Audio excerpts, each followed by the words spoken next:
Everything is fine and balanced in the TFT land, with more than half the lobby chasing Enlightened Talon and swords every carousel. So everyone else is blessed with swords and gloves, and we are stuck with bows and cloaks on the way to bottom 8. There is a solution. Wanna know what it is? Stick around. Hey guys, and welcome to another Best Comps video guide. Today we are gonna do something different. We'll examine two builds at the same time, and I'm gonna tell you why. Warwick and Talon Carry share almost identical champions. First, Enlightened Talon. This build, even after the Morgana fix, is still over contested, with at least 4 people going for it every lobby. This build relies heavily on swords to be effective, so if you don't manage to get a sword from first carousel from the other 7 maniac clickers contesting it, you are doomed to play an inferior build. Well, that's not the case, because as Talon became so popular, a new challenger arisen. I know most of you dislike or even hate the Divine build, because the double sieve pain is still fresh, but TFT these days is all about a single OP build, rotating every patch. First it was Aphelios, then Sharpshooters, then Divine, then Ari, and now Talon. Warwick and Talon Carry are both exceptional builds, and we will explain the ins and outs of both comps so you guys can effectively 2-trick them. So what makes this build so similar and at the same time so different? Let's start with the units. The main reason why we can easily 2-trick these two builds is that they share most of their key units. Irelia, Yone and Sen are there for the Adept trait and to fill synergies, either Enlightened for Talon or Divine for Warwick. Jaina is key component for both builds, since she provides the second Mystic and she's one of the best units in the game. Lux plus Morgana provide the absolutely necessary Dazzler buff, which is essential in the current meta to counter lobbies full of Talons and Ashes.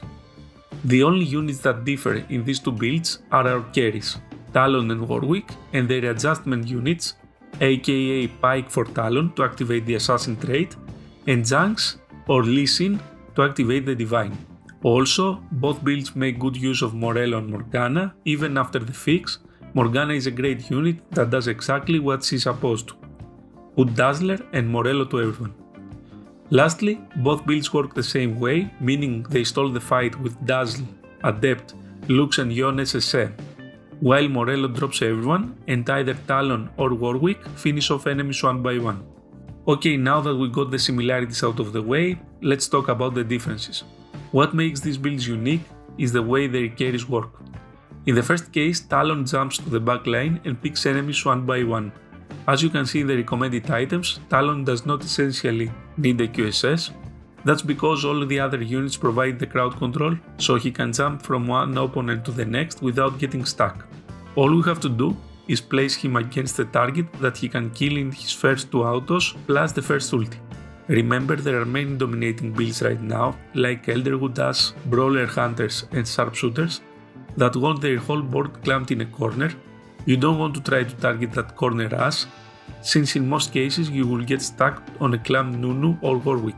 Instead, you want your Talon jumping to the 1-star Brawler or to one of the Hunters, since the way his ulti works is once he kills his initial target, he jumps to the opponent with the most damage, which normally is the enemy carry.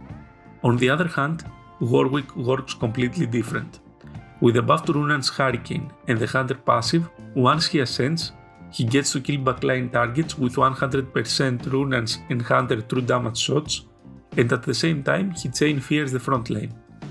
Runan's is essential if you want to make Warwick work right now, while the other items are flexible. We'll talk more about the items in the item section.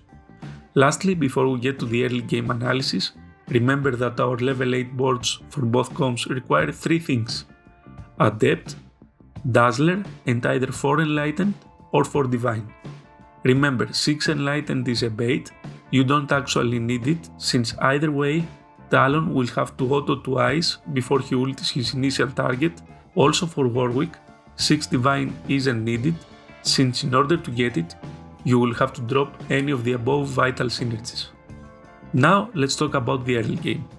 First carousel, I usually go for the sword, then glove, then cloak, and then bow. The reason is that Talon variation is stronger and more consistent, so you start with Talon itemization and you consider pivoting once he is heavily contested. We'll talk specifically about when to stick to Talon and when to pivot in our level 7 roll down analysis. Other than that, Sword is great for Warwick as well, since Deathblade is his best item to combine with the best in slot Runan's Hurricane. Now, early game you want to play strongest board. I know strongest board advice has been irritating to me as well, so we'll go with some examples. Only unit you want to absolutely keep is Jaina. She is super OP, I can't stress enough how good this unit is. Just get her up and running as soon as possible. A 2-star Jaina in stage 2 will most likely guarantee you a win streak. Now the general idea is 50-50 frontline backline. The best opener for Talon build is Cultists, since you can use Pike from the early to the late game and Morello is great item on TF.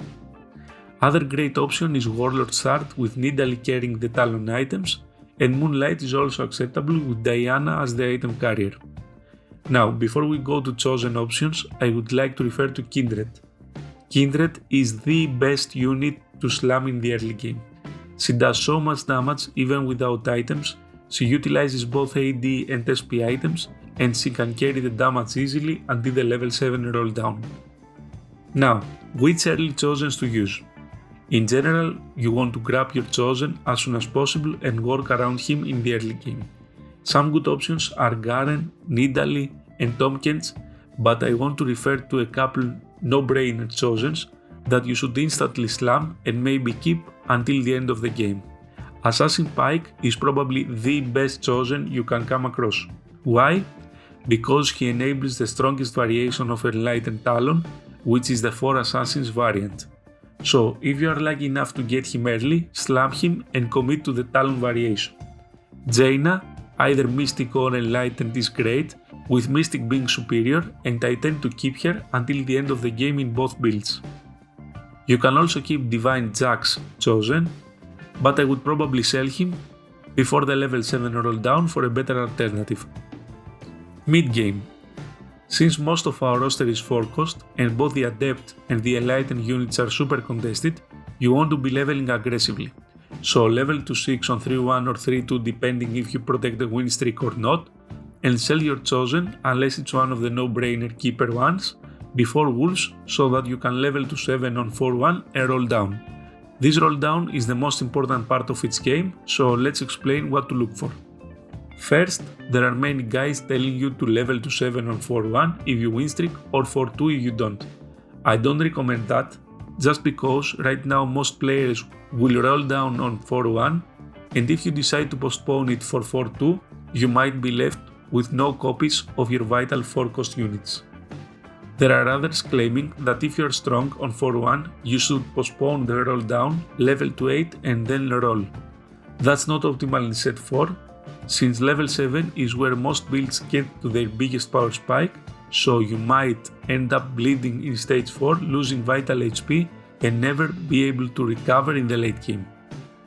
Now, what do we look for? Any chosen Talon or Warwick is instant buy. Do not worry about having Talon items or Warwick, they both share almost the same item pool, so if you are lucky enough to get any of them chosen, you don't think twice. Chosen Irelia, either Divine or Enlightened, is great, and of course one of the best chosens you can get is chosen Shen, either trait. Morgana both traits and Dazzler looks are very good for both builds, and the only chosens I wouldn't recommend for Enlightened Talon are Divine Irelia or Lux. As you can see, both builds are very flexible and can be played with a variety of chosens, so keep it in mind while you are rolling down. Remember, I have seen many players in master lobbies trying to get that specific Talon chosen, ending up with no gold and straight to bottom 8. Now that we are talking about specific chosens, never underestimate the power of an individual 4 cost chosen. I know that's a completely different topic. I'm thinking of making a separate video about how exactly to execute the level 7 roll down, so let me know in the comment section below if you would like a video like this. But if on your roll down find the chosen Sejuani or Aatrox or Jhin for example, all these are great standalone chosens that can carry you through the whole game.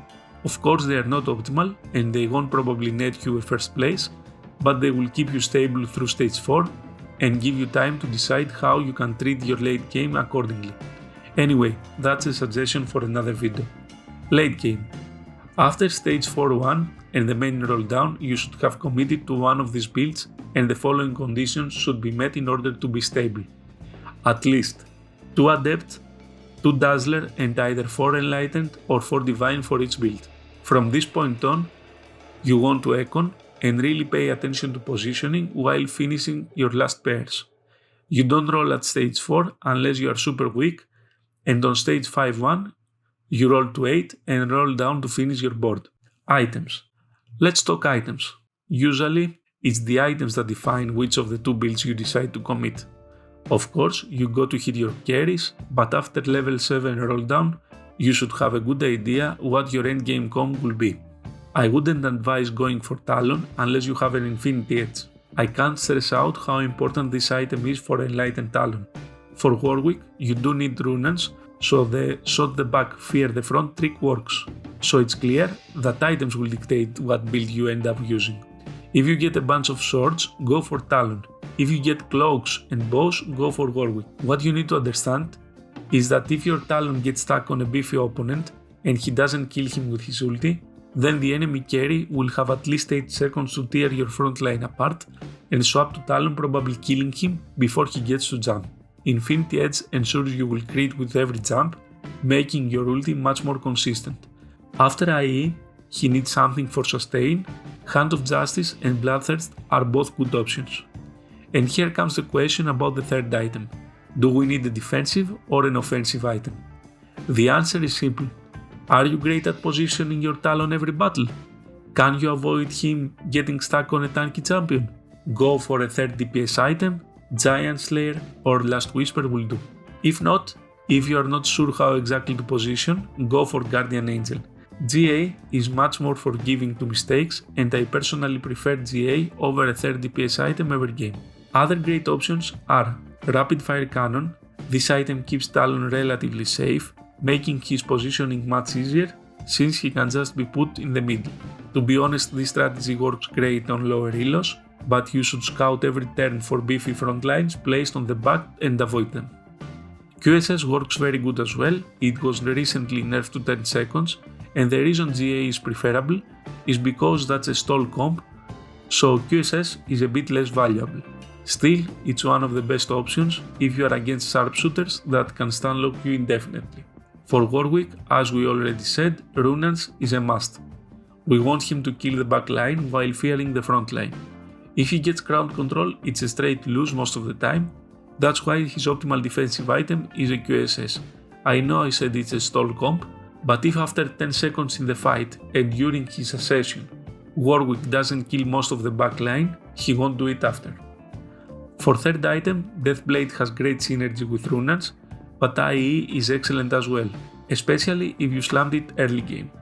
Other options are Giant Slayer and Last Whisper. Morgana just needs a Morello to top off. I would prioritize Morello every game after I'm done with 2 items for Talon or Warwick.